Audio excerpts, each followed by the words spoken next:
1947년에 미국의 평론가인 W. 리프먼이라는 사람이 2차 대전 이후의 국제 상황에 대해서 논문 한 편을 써요. 이 논문이 바로 그것인데요. 잘생겼죠? 그래서 우리는 이 논문을 읽어보지 않았지만 그 제목만은 잘 알고 있습니다. 심지어 그 내용까지도 어느 정도 예상할 수 있는데, 왜냐하면 지난 50년 동안 겪었던 우리의 과거이기 때문이죠. 이 논문 제목은 바로 국가 코드워인데 냉전을 뜻합니다. 2차 대전 이후의 세계는 이전에 경험하지 못한 새로운 전쟁을 시작했는데요. 미국과 소련을 중심으로 벌어진 이데올로기 전쟁, 체제 전쟁이었습니다. 자본주의 진영과 이 사회주의 진영이 싸우기 시작을 했는데, 지금 뭐 일상적인 단어가 되어버린 이 냉전, 이 무기를 사용하지 않는 전쟁을 뜻하지요. 그래서 총성 없는 전쟁, 소리 없는 전쟁이라는 별명도 가지고 있습니다.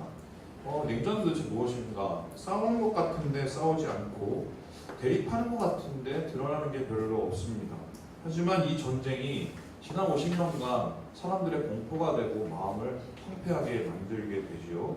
냉전은 이전에 싸우는 전쟁의 방식과는 다른 모습으로 싸우게 됩니다. 이전에는 총을 들고 칼을 들고 가서 뭐 총을 쏘고 대포를 쏘고 폭격을 하면 될 문제인데, 이 전쟁은 전혀 다른 보이지 않는 방식으로 싸우게 돼요. 세 가지로 정리할 수 있는데, 첫 번째는 군비 경쟁이에요. 한마디로 무기들을 쌓기 시작하는 거죠. 두 번째는 첩보 전쟁인데, 여러분 좋아하시는 스파이들을 통해서 각국에 가서 이제 간첩을 활동을 시키는 겁니다. 그리고 간헐적인 국지전이 있는데, 대대적으로 싸우는 게 아니라 아주 한 곳에서 그곳에 이제 사람들을 이용해서 아주 소규모의 전투를 이렇게 하게 만드는 것이요. 지금도 여러분 놀랄 사실이 미국과 러시아가 가지고 있는 핵무기가 전 세계 93%인데요. 우리 지구를 타개하고도 남는 양이라고 합니다. 근데 지금 이것이 양국 간의 핵무기 감축 협상이 이루어졌는데도 아직 이 정도라고는 예전에 어느 정도 수준이었는지 상상할 수가 없지요. 이런 핵무기들이 만들어지고 배치된 것은 바로 냉전 때문이었습니다. 싸우지 않는 것 같으나 계속해서 서로를 파괴할 준비를 하고 있었던 것이죠. 뿐만 아니라 우리가 좋아하는 이 007 시리즈 지금 20몇 편까지 나왔던데, 이 007 시리즈가 제작이 되고 인기를 끌었던 것도 냉전 때문이었습니다. 지금은 007이 싸우는 대상이 좀 모호하지만 예전에는 확실했습니다. 누구죠? 바로 소련 사람들이었어요. 소련 사람들이란 확고한 적을 향해서 007이 파견돼서 거기서 막 공항으로 만들고 막 첩보 활동을 하는데, 우리 입장에서 보면 007은 영웅이지만 러시아의 입장에서 보면 불편한 간첩일 뿐이죠. 소련의 KGB, 미국의 CIA, 영국의 M16, 이것이 다 만들어진 게 냉전 체제하였습니다. 거의 이 첩보 활동을 통해서 스파이 보내고 상대방의 비밀 정보 캐오거나 암살시키고 체제 정복을 위한 이 뒤의 활동들을 관장을 했죠. 수면 위에는 대립이 없는 것 같으나 수면 아래는 치열한 첩보전이 전개되고 있었던 것입니다. 뿐만 아니라 냉전은 실제적인 이 전쟁, 국지전으로 드러났는데 이걸 열전이라고 합니다. 냉전의 반대니까 열전이죠. 냉전 안의 열전은 전면전이 아니라 국지전인데, 안타깝게도 우리나라가 냉전의 이 열전의 피해자, 당사자였던 것입니다. 6.25 한국전쟁은 미국과 소련의 냉전의 산물이었는데, 싸움은 우리 땅에서 우리 민족이 했는데 결국 그 배후에는 누가 있었습니까? 미국과 소련이 있었어요. 결국 이 냉전 안의 열전은 베트남도 똑같이 몇십 년 후에 겪게 되는데요. 이 냉전은 소련의 지도자 고르바초프가 등장하면서 점차 완화가 됩니다. 군비 감축을 하게 되고, 그 다음에 극단적인 경쟁을 완화하면서 상대방에 대한 이 적의를 좀 풀기 시작하는데요. 이후에 이제 베를린 장벽이 무너지고 구소련 체제가 이제 무너집니다. 그리고 이제 다 이렇게 독립을 하게 되지요. 그러면서 이제 냉전은 이제 그치는 듯 했습니다. 하지만 아직 지구상에는 냉전을 앓고 있는 이 민족들이 있죠. 대표적으로 우리나라입니다. 지금 여러분 그 영어를 조금 할 줄 아시면은 CNN이나 BBC 방송을 이제 틀어보잖아요. 한국은 지금 전쟁 중이에요. 절대로 한국 오면 안 되고 뭐 지금 언제 뭐 미사일 날라올지 모르고 전쟁이 일어날지 모르는 위험한 상황이라는 거죠. 그런데 이제 제가 저번에 보는데 그러더라고요. 그런데 한국 사람은 너무 평온합니다. 이렇게 얘기하고 있는 거예요. 이유가 뭐냐면 이 냉전에 익숙해진 거예요. 여러분 너무 아무 일 없이 살아가죠. 냉전이 이제 대한 이 무분별한 안보 불안증도 문제지만 무감각한 안보 불감증도 문제라고 생각합니다. 특별히 지금은 우리가 기도해야 될 때예요. 전쟁 막아주는 사람은 김정은도 아니고 트럼프도 아닙니다. 누가 막아요? 하나님 막아주세요. 그래서 나라를 위해서 기도해요. 안타까운 게 예전에는 이런 상황이면 구국기도 이런 거 했는데 요즘에 그런 게 진짜 잘 없어요. 왜 갑자기 이 평화로운 주일에 전쟁 얘기를 자꾸 꺼내느냐? 여러분에게 저는 오늘 우리가 경험했던 그리고 지금 우리가 겪고 있는 냉전보다 더 오래되고 더 심각하고 더 위험한 이 전쟁을 하나 소개하려고 하기 때문입니다. 그 전쟁은 무엇이냐? 소리 없는 전쟁을 뛰어넘는 보이지 않는 전쟁, 바로 영적인 전쟁을 뜻하게 됩니다. 이 마태복음 및 요한복음에서 예수님의 말씀을 읽다 보면 가끔 의외의 황당하게까지 한 말씀을 찾게 되는데요. 그 말씀 중 하나가 바로 이겁니다. 우리 마태복음 34절의 말씀을 같이 한번 읽어봅니다. 시작! 내가 세상에 화평을 주러 온 줄로. 우리는 예수님에 대한 생각할 때 주님은 사랑의 하나님, 주님은 평화의 주님 이렇게 생각을 하는데 예수님은 정작 자신을 가리켜서 뭐라고 표현하냐면 검을 주러 온 사람, 싸움 시키러 온 사람이라고 표현을 합니다. 그런데 이 말씀의 뒤가 더 심각한데요. 35절, 36절에 이렇게 얘기해요. 내가 온 게 이유가 뭐냐? 사람이 그 아버지와 딸이, 어머니와 또 며느리가 시어머니와 불화하게 하려고. 이거 거의 뭐 가족 파탄 콩가루죠. 그리고 36절 보니까 뭐예요? 사람의 원수가 자기 집안 식구니라. 한마디로 예수님이 우리에게 왜 왔느냐? 집안 싸움 시키는 소리가 되는데 이 소리는 어떻게 보면 말이 안 되는 소리죠. 이거 그냥 싸움도 아니고 집안에서부터 시작되는 전방위적 싸움을 난 시키러 왔다라고 얘기를 합니다. 그런데 이 싸움의 이유를 38절에서 뭐라고 얘기하고 있냐면 예수님을 따르기 때문에 싸운다. 이 싸움이 일어난다라고 얘기하고 있습니다. 다시 말하면 잘 들으세요. 예수 믿으면 그날부터 전쟁이에요. 전쟁이에요. 아니 목사님 그게 무슨 말이에요? 싸움이 싫어서 교회에 왔는데 다시 또 싸우라니요. 그것도 대대적인 전쟁을 치러야 된다니 이게 말이 됩니까? 말이 안 되죠. 근데 말이 안 되는 소리를 예수님께서 하셨다는 것은 거기에 중요한 의미를 품고 계셨다는 것인데 이 예수님 말씀하신 싸움은 구원에 대해서 생각을 해보면 확실하게 드러나게 됩니다. 여러분 구원이 뭔가요? 우리가 죄와 사망에서 생명으로 그리고 의로 옮겨진 것을 뜻합니다. 그냥 옮겨진 게 아니라 예수님께서 십자가의 승리를 통해서 우리를 죄와 사망에서 옮겨서 생명으로 인도를 해주셨어요. 이 바울은 로마서 8장에서 이 구원을 가리켜서 뭐라고 얘기하냐면 해방이라고 합니다.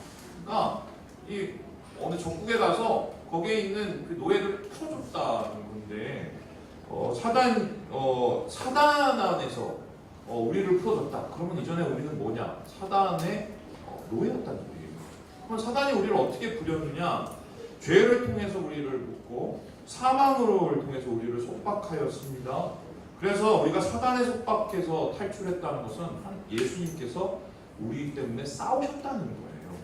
그런데 우리가 사단의 속박에서 탈출했으니 사단이 마음이 편하겠습니까? 뿐만 아니라 전도한다면서 뭐 새벽에 또 낮에 이리저리 돌아다니면서 다른 사람 만나서 이 자유와 해방의 복음을 전하니 피해가 이만저만이 아니죠. 그래서 사단은 예수 믿는 사람을 굉장히 싫어합니다. 그냥 싫어하는 게 아니라 어떻게든 넘어뜨리려고 하는 게 사단의 목표입니다. 유혹과 시험을 통해서 실족하게 하거나 직접적인 피해와 박해를 가하기도 합니다. 그리스도인 중에 사단의 공격을 피할 수 있는 사람은 아무도 없어요. 아무도 없어요. 목사는 더 받습니다. 여러분 왜 목사님들이 자꾸 요즘 막 이상한 일이라고 다 자빠지고 이런지 아세요? 공격을 더 받기 때문이에요. 왜냐하면 이 사람 한 명 무너뜨리면 영향력이 더 있는 것 아니에요. 저는 그래서 많이 안 유명해지려고 근데 내가 공격을 받고 있다는 것은 다른 말로 표현하면 예수 제대로 믿고 있다는 소리지요. 하지만 그리스도인은 사단의 공격에 그냥 머무는 게 아니라 대항을 합니다. 그래서 우리 안에 전쟁이 일어나죠. 사단은 공격하고 우리는 그 공격에 맞서고, 예수 믿으면 복 받고 잘 먹고 잘 사는 게 아니라 예수 믿고 싸움을 시작하는 의미입니다. 이 싸움은 고되고 힘든데 꼭 싸워야 되는 싸움이에요. 왜냐하면 싸워야 살고 이겨야 살리기 때문이죠. 영적 전쟁은 신앙이 쌓여야 될 실전입니다. 여러분 아직도 우리 전쟁 중이에요. 하지만 이 전쟁은 냉전과 같이 이전의 싸움과 다른 양상을 가지는데요. 제대로 싸우기 위해서는 영적 전쟁에 대한 제대로 된 이해가 필요합니다. 그래서 저는 이 말씀을 통해서 한 3가지 정도로 영적 전쟁에 대해서 정리를 하고 이해를 하려고 합니다. 첫 번째가 무엇이냐? 우리는 지금 마귀와 싸우고 있다는 것입니다. 여러분, 이 당연한 얘기를 왜 제가 하겠어요? 이거를 우리가 가끔씩 까먹고 있기 때문이에요. 우리 함께 12절의 말씀을 같이 한번 읽어보죠. 시작! 우리의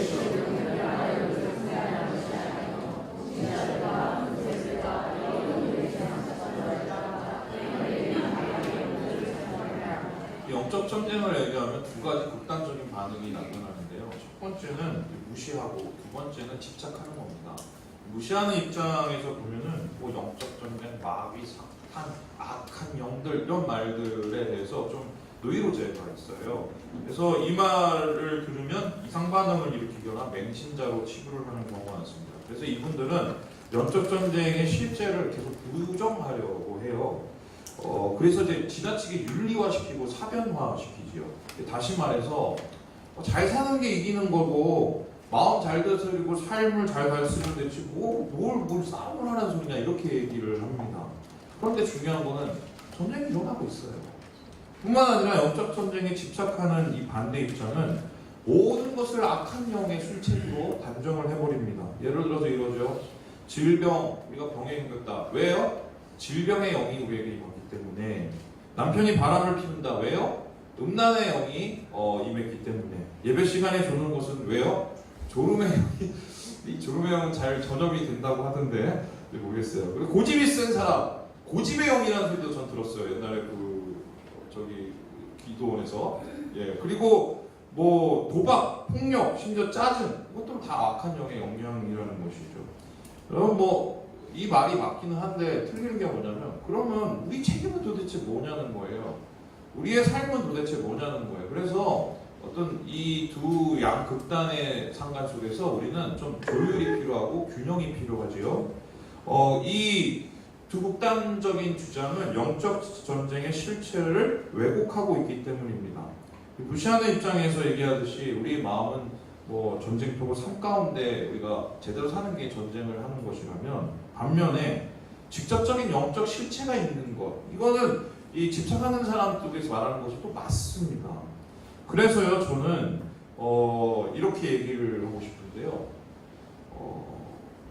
진짜 싸움이 일어나는데 그 목적을 정확하게 파악을 해야 돼요. 그러니까 믿는 사람에게 일어나는 모든 상황과 모든 어려움은 분명한 그 뒤에 목적과 끝이 있다는 소리입니다. 이게 무슨 소리냐? 이 11절에 보니까 바울이 마귀의 간계를 대적하라고 했습니다.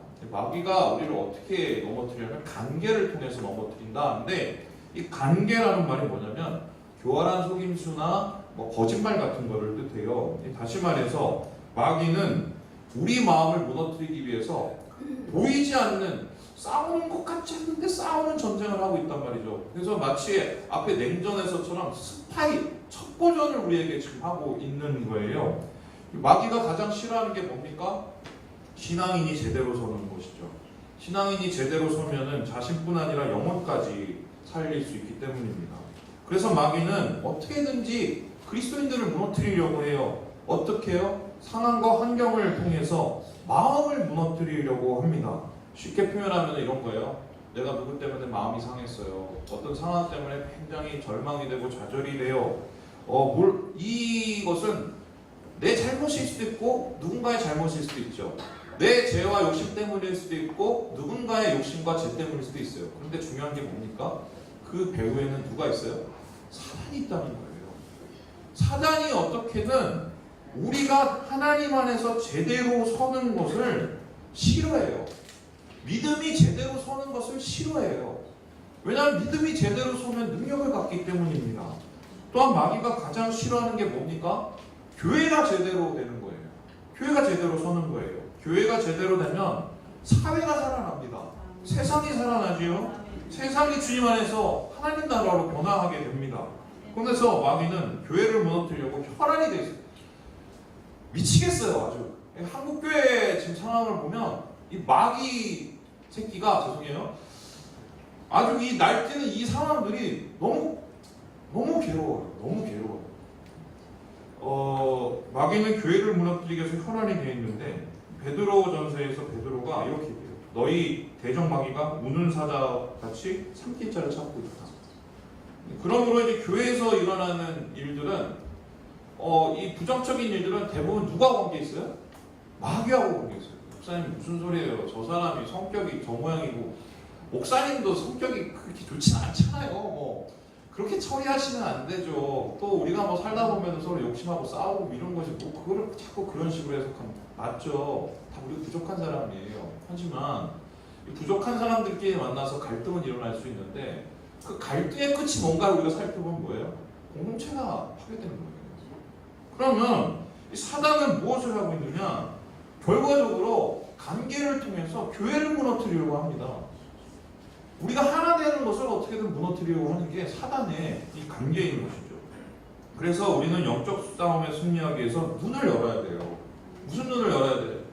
내 눈앞에 있는 어려움, 내 눈앞에 있는 환경의 괴로움, 또 내 눈앞에 있는 갈등과 이 분열의 상황에 집착하는 게 아니라 좀 더 멀리를 봐야 돼요. 그 뒤를 봐야 돼요. 그 뒤엔 결국 뭐예요? 어떻게든 우리를 붙잡고 넘어뜨리려는 사단의 술책이 있단 말이죠. 그러면은 우리가 영적인 지경에 영적인 눈을 넓힌다면 결론적으로 뭐예요? 지금 당장의 상황에 일희일비하기보다는 좀 더 크고 넓고 좀 더 정확한 판단에 의한 이제 계획을 할 수 있게 된다는 것이죠. 누구와 싸우는지를 알아야 제대로 싸울 수 있는 것입니다. 힘과 정력을 낭비하지 않고 영적 싸움에 전력할 수 있는 것이죠. 여러분, 옆에 있는 형제, 가족, 이거 싸워야 될 대상이에요? 아니면 함께 싸워야 될 전우예요? 전우지요, 전우. 제일 바보 같은 짓이 싸워야 될 전우와 싸우는 것이죠. 사단은 얘기해요. 눈앞에 있는 것만 보게 해요. 눈앞에 있는 것만. 자중질환하면 모두 만하고 결국 우리는 사단과 싸우고 있습니다. 교인을 무너뜨리고 교회를 무너뜨리는 사단과 싸우고 있어요. 이것을 우리가 확고하게 생각을 해야 이 싸움을 이겨내길 수 있다는 것입니다. 둘째로 이 영적 전쟁에 대한 이해가 무엇입니까? 우리 같이 한번 읽어보죠. 시작! 싸우기 위해 영적 무장이 필요하다. 무엇이 필요하다고요? 영적 무장이 필요하다. 우리 함께 13절의 말씀을 같이 한번 읽어보겠습니다. 시작! 그러므로 하나님의 전신갑주를 취하라.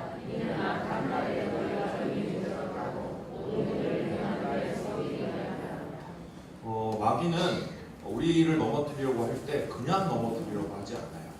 굉장히 효과적인 방법으로 우리를 넘어뜨리려고 합니다. 그 효과적인 방법이 뭐냐? 우리의 치명적인 약점을 찾아서 집중적으로 공격하는 거예요. 여러분, C.S. 루이스가 스크루테이프의 편지라는 책을 쓰는데 이 책이 뭐냐면 스크루테이프라는 이 선배 마귀가 있어요. 선배 이 악마가 있는데 자기 후배 악마, 워무드라는 후배 악마한테 자기의 이 노하우를 전수해 주는 겁니다. 여기에서 이제 이 C.S. 루이스는 스크루테이프라는 이 악마의 입을 들여서 이렇게 얘기하는데 인간을 유혹하는 31가지, 31가지, 이게 아이스크림 이름이 아니라 31가지 술책, 이 방법을 얘기하고 있어요. 이 중에서 가장 선호하는 이 스크루테이프의 이 방법, 간교가 뭐냐면 그리스도의 약점을 이용하는 건데 크게 두 가지입니다. 첫 번째로는 영적 침체, 두 번째로는 영적 교만입니다. 영적 침체라는 것은 무엇입니까? 영적으로 무감각해지고 무기력해지는 상태를 뜻하죠. 루이스는 이 상태를 가리켜서 건조함의 골짜기라고 표현하는데요. 그의 책에서 다음과 같이 얘기합니다. 제가 한번 읽어볼게요. 건조한 골짜기를 지나는 시기에는 감각적 유혹, 특히나 성적 유혹이 매번 잘 먹혀든다. 착실한 술주정뱅이를 만들려면 행복하고 느긋한 기분으로 친구들과 즐기고 있을 때, 술을 권하기보다는 침체되고 지쳐있을 때 일종의 진통제로 마시도록 밀어붙여야 하는 것과 같은 이치야. 골짜기에 관한 환자 자신의 생각을 이용하는 것도 효과적이다. 처음 회심했을 때 경험한 열정은 영원토록 지속될 수 없으며 그렇게 지속되어야 했다고 지금 경험하고 있는 건조함 역시 그와 같이 영원토록 계속될 것이라는 오해를 심어야 했다. 이렇게 얘기하고 있어요. 이 말을 종합하면 이래요. 영적 침체에 빠져서 뭔가 아무것도 안 무기력 산 상태인 건 이건 중에 예수결핍증이거든요. 예수가 내 마음에 없으니까 어떻게 사람은 다른 것을 찾습니다. 예수를 의지할 때 다른 것으로 의지하고 예수를 기뻐할 때 다른 것을 기뻐하죠. 그런데 사람들이 찾는 다른 것이란 건 대부분 부정적인 것들이에요. 술, 도박, 마약, 그리고 뭐 여자. 여러분 이번 주에도 또 한 건의 또 목회자의 이 성추행 사건이 터졌어요. 저는 왜 이런 일이 자주 일어나는지 생각해 볼 때 나는 안 그럴 거야 라고 자신을 못 하겠어요. 왜냐하면은 침체한 목회자를 노리는 방법이에요. 왜냐하면 영적으로 침체했을 때 다른 기쁨에 다른 쾌락을 맛보게 할 수 있는 건들면 그냥 뭐 다 받아먹는 거예요. 뿐만 아니라 영적 침체 때 문제는 뭐냐면 이런 거예요. 아유 옛날에나 과거 때나 되게 좋았지 뭐 지금까지 좋을 수가 있어. 아유 뭐 한때 신앙의 열정이야. 지금 이렇게 가는 거야. 이러면서 자기 자신을 계속해서 뭐 어떻게 돼요? 그 침체 안에 두어요. 심지어는 그 침체를 즐기도록 내버려 둡니다. 이게 침체를 이용하는 사단의 방법이라는 거예요. 뒤이어서 영적 교만을 바로 이 스크루테이프는 인간의 치명적인 약점이라고 얘기했는데 교만이 뭡니까? 자기가 선줄로 착각하는 거예요. 우리가 선 것은 하나님 때문에 선 것이죠. 은혜로 선 것인데 그 은혜를 너무 자주 받으니까 그 은혜를 너무 당연하게 받으니까 나중에는 그것이 자기 것이라고 착각하는 게 바로 교만인 것입니다. 자기 자신을 신앙적으로 괜찮은 사람이라고 생각하는 순간부터 하나님보다는 자신의 믿음을 더 의지하게 됩니다. 결국 과신하고 의에 빠지고 자기에게는 아무 문제가 없고 설사 있어도 이만큼밖에 안 되고 다른 사람 때문에 모든 문제가 일어나는 거야. 저 교회 때문에 교회가 이 모양이 된 거야. 뭐 이렇게 얘기하는 것이 영적 교만에 나타나는 이 모습입니다. 영적 교만에 빠진 사람을 한마디로 표현하면 하나님병에 걸리는 거예요. 자기가 하나님이 되는 거예요. 그래서 자기가 모든 일을 판단하고 행동하는 하나님이 되려 하고 이런 사람을 통해서 어떻게 돼요? 교회가 분열되거나 성도 간의 교제가 깨지게 됩니다. 목사가 그런 사람이 될 수도 있고 우리 직분자가 그런 사람이 될 수도 있어요. 그런데 성경에서 말하죠. 선주로 생각할 때 어떻게 돼요? 넘어질 걸 두려워하라라고 해요. 교만만큼 무서운 것이 없기 때문입니다. 여러분 이와 같은 약점이 없는 사람은 없지요. 사단이 이런 약점을 공격하기 시작하면 무너지는 게 우리의 모습인데요. 오늘 우리는 사단의 집요한 공격을 이겨내기 위해서 그러니까 영적 무장을 해야 된다고 말하는 바울의 이야기가 듣게 되는 것이죠. 13절에서 말하는 전신갑주라는 것은 로마 군인이 입었던 무장을 말하는데요.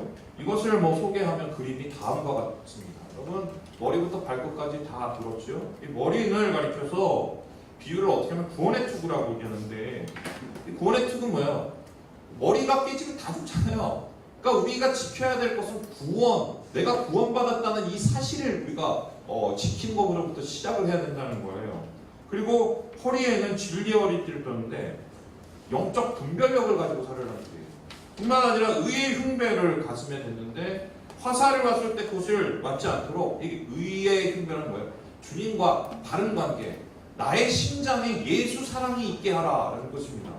뿐만 아니라 복음의 신을 신으라고 했는데 여러분 시저가 로마 군대를 통해서 승리할 수 있었던 가장 집약적인 이유를 설명하라면 어떤 설명인데 신발이래요. 그 전에 이 군인들은 신발이 불편해갖고 가다 벗겨지거나 했는데 이 로마 군인들이 신는 신발들은 요즘에 가끔씩 자매들이 그런 걸 신고 다니는데 왜 신고 다니는지 모르겠어요. 로마 사람도 아니고 이 신발을 신고 계속 동료맵니다. 흔들리지 않도록. 그러니까 우리의 발이 주님 안에서 뿌리 내려서 평안 가운데 설 수 있도록 하더라. 이게 이제 이 복음의 신을 뜻하는 거죠. 그리고 상대방에게 나왔을 때 믿음의 방패를 들고 성령의 검으로 말씀으로 싸울 것을 우리에게 이야기를 하고 있는 것입니다. 여러분, 그래서 이렇게 얘기를 할 수 있는데요. 이 무장을 입고 적 앞에 서야 이기는 거예요. 안 입으면 어떻게 돼요? 지는 거예요. 그러니까 우리가 싸워야 될 싸움은 갖고 이 무장을 입고 와 전진 이게 아니라 지금 우리가 가지고 있는 믿음의 성, 우리 공동체가 가지고 있는 이 교회라는 성을 지키기 위해서 영적 무장을 하고 전신갑주를 입고 그 적 앞에 서 있는 것 자체가 이미 이긴 거라는 거예요. 그래서 우리 안에 있는 침체와 교만이 우리를 더럽히지 않도록, 교회를 더럽히지 않도록, 나의 믿음을 더럽히지 않도록 매일매일 무장하고 서 있어야 이 전쟁을 승리할 수 있다고 바울이 얘기하고 있는 것입니다. 그래서요, 우리는 항상 대비해야 돼요. 깨어 있어야 돼요. 이것이 하나님께서 원하시는 이 영적 전쟁에 대한 두 번째 이해입니다. 마지막으로 영적 전쟁의 세 번째 이해는 무엇인가? 우리 같이 한번 읽어보죠. 시작. 하나님께서 우리를 위해 싸우신다는 것입니다. 우리 함께 8절의 말씀을 같이 한번 읽어보겠습니다. 8절입니다. 우리 8절의 말씀 같이 읽어보죠. 시작. 18절입니다. 18절 시작. 모든 기도와 간구를 하되 항상 성령 안에서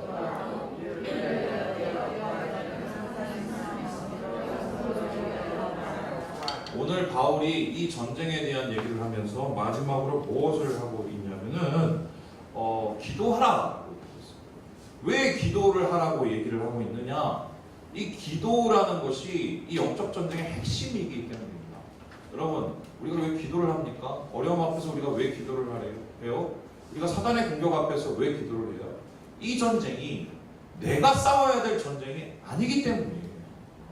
기도라는 것은 뭡니까? 하나님, 얘가 나를 또 이렇게 괴롭혀요. 얘네들이 나를 무너뜨리려고 이렇게 또 공격을 합니다. 그러니 하나님 앞에 맡깁니다. 하나님이 싸워주세요. 나는 힘이 없어요. 나는 능력이 없어요. 나는 이 모양 이 꼴이에요. 하지만 하나님, 나를 위해서 싸우시는 하나님을 믿고 주님 앞에 맡깁니다. 이 전쟁을 하나님 앞에 맡기는 것이 바로 기도인 것입니다. 그래서 하나님께서는 이 기도를 어떻게 하느냐? 무시로 하라고 그래요. 계속 기도하라고 그래요. 그리고 이 기도를 하는 것이 무엇이냐? 바로 이것이 깨어있는 것이라고 말을 합니다. 여러분, 생명샘이 있어요. 그 샘에 파이프를 대요. 그리고 우리의 집 앞에 대놓습니다. 그러면은 그 물이 파이프를 통해서 우리 집에 와서 우리의 집 앞에 있는 밭에 생명들이 살아나게 되죠. 그런데 이 파이프가 막혀버리면 어떻게 돼요? 우리 집 앞에 밭에 있는 모든 것들이 어떻게 다 죽어버리는 거죠. 기도라는 것은 하나님 앞에 파이프 되는 거예요. 내가 하나님 앞에 깨어서 이 파이프를 대지 못하고 있으면 전쟁에서 집니다. 왜요? 내 힘으로 싸워야 되니까. 근데 하나님 앞에 맡겨진 전쟁, 하나님께 맡겨진 전쟁, 하나님이 대장 되시도록 시작하는 이 전쟁은 결국에는 이겨요.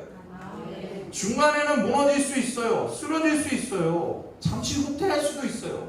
하지만 그때는 무엇이에요? 내가 다시 하나님 앞에 무릎을 꿇고 이 전쟁은 하나님 앞에 맡겨야 될 순간입니다. 다시 맡길 때 다시 이겨내게 되는 것이지요. 여러분, 아이성과 여리고성의 전투에서 우리가 느끼는 게 뭡니까? 하나님의 전쟁을 하면 이기고 내 전쟁을 하면 집니다. 내 욕심과 내 생각과 내 판단으로 내 감정에 취해서 살아가는 인생은 질 수밖에 없어요.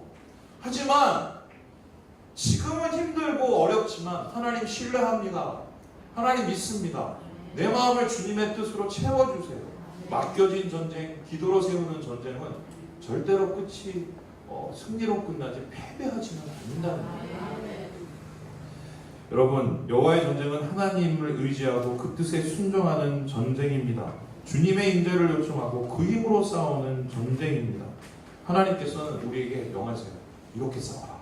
이렇게 싸워라.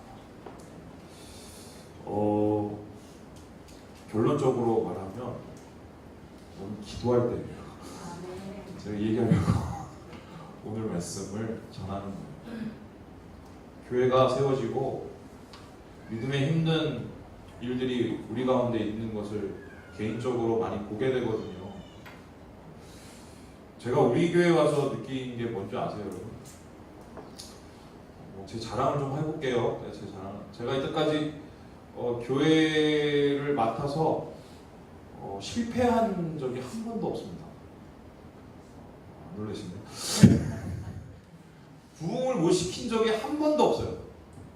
한 번도 없어요. 미국에서 잠깐 좀 실수를 하긴 했는데 많게는 5-6배 부흥을 하기도 했고요. 뭐 2-3배는 기본적으로 하고 시작을 했습니다. 그때 아멘이 아니에요. 그때 제가 이런 생각했어요. 열심히 하면 된다. 사역자는 열심히 안 해서 그렇지 믿음을 가지고 열심히 하는데 하나님 왜 부흥을 안 시켜주냐 이렇게 생각을 했어요. 그리고 우리 하나님한테 참 미안했지만 정말 열심히 했어요. 집에도 안 들어오고 밤새 사역하고 애들 데리고 또 산에 올라가서 기도하고 죽도록 했어요. 죽도록. 근데 하니까 되더라고요. 그거를 느끼는 지난 사역이었어요. 그런데 우리 교회에 와서 제가 경험한 게 뭐냐, 해도 안 돼요. 해도 안 돼요. 막 이렇게 하면 될 것 같고 더 열심히 해요. 막 열심히 해요. 열심히 하는데 지금 목사님 교인이 일어나. 저는 이걸 안 보거든요. 저는 진짜 하나님 기뻐하시는 교회가 지금 되고 있는지를 저는 관심이 있어요. 거기 관심이 있는데 막 갈등 상황, 또 어려운 상황, 괴로운 상황 이거 오면 막 열심히 하면 더 꼬여요. 그래서 그때 제가 제 스스로 어떻게 생각을 했냐면 더 열심히 해야겠다. 그래서 더 열심히 했습니다. 근데 더 열심히 했더니 여러분 어떻게 되는 줄 아세요? 몸에 병이 생겨요. 제가 요즘에도 강력하게 느끼고 있고 또 하나님이 주구장창 저에게 말씀하시는 게 네 힘으로 살래? 내 힘으로 살래? 네가 싸울래? 아니면 내가 싸울까? 여러분 우리가 할 수 있는 게 많지 않아요. 맡겨야 이겨요. 기도 하나는 승리를 우리가 상상할 수 있겠어요? 맡기지 않. 하나님 다 아시죠? 뭐 다 아십니다. 제가 이번 주에 수요일날 설교하는데 다 아신다는 소리가 뭐냐면 내 상황을 다 아시니 하나님 알아서 다 이게 아니에요. 내 상황을 다 아시니 하나님 솔직하게 고백하겠습니다. 이 소리예요. 맡겨야 돼요. 있는 교회. 목사님 옛날에는 기도를 제가 잘했어요. 옛날에는 제가 뭐 불이 이거 이런 얘기하지 마세요. 더 이상 저도 그렇게 따지면 산에서 나무 여러 뿌리 뽑았어요. 그런데 결과적으로 지금 중요한 게 뭐예요? 내가 지금 오늘 하나님께 맡기고 있느냐, 하나님의 생명샘에 내가 파이프를 대고 있느냐의 문제 아니겠어요? 여러분 기도해야 이겨요. 맡겨야 이겨요. 우리가 할 수 없다는 것은 하나님 앞에 맡기라는 신호를 주시는 겁니다. 말씀을 마치려고 합니다. 여러분 이 전쟁에서 승리하시기 바라요. 마귀와 싸우고 있어요. 무장을 해야 돼요. 그리고 맡겨야 이깁니다. 주님 안에서의 이 싸움을 기억하시고 하나님 안에서 승리를 이루시는 우리 사랑하는 지체들 되시길 주님의 이름으로 축원합니다. 기도하겠습니다.